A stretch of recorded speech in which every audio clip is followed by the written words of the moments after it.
Look ahead. Hope, unity, and service. President Joe Biden's parting message to world leaders in his final speech to the United Nations General Assembly on Tuesday. The U.S. leader covered a lot of ground in his valedictory address before world leaders. As expected, he urged the world to work together to end conflicts in Gaza, Ukraine, and Sudan, and he touted his administration's work in health and climate mitigation.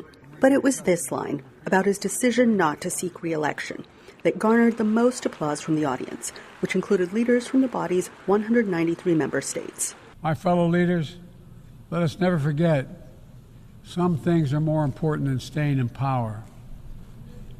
It's your people. But his call for a peace deal to end spreading conflict in the Middle East shows how deeply divided this international body is. Even if the situation has escalated, a diplomatic solution is still possible. In fact, it remains the only path to lasting security to allow the residents from both countries to return to their homes and the border safely.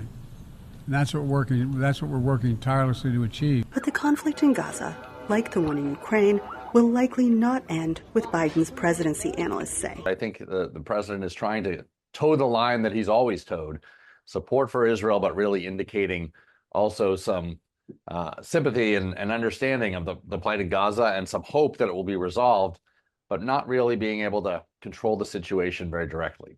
Washington's strong support of Israel has tested its standing at the UN, where many members are critical of Israel's action, both in Gaza and now in Lebanon. On Tuesday, the head of the international body warned of what he called politically indefensible and morally intolerable impunity. Nothing can justify the abhorrent acts of terror committed by Hamas on October 7th or the taking of hostages, both of which I have repeatedly condemned. And nothing can justify the collective punishment of the Palestinian people.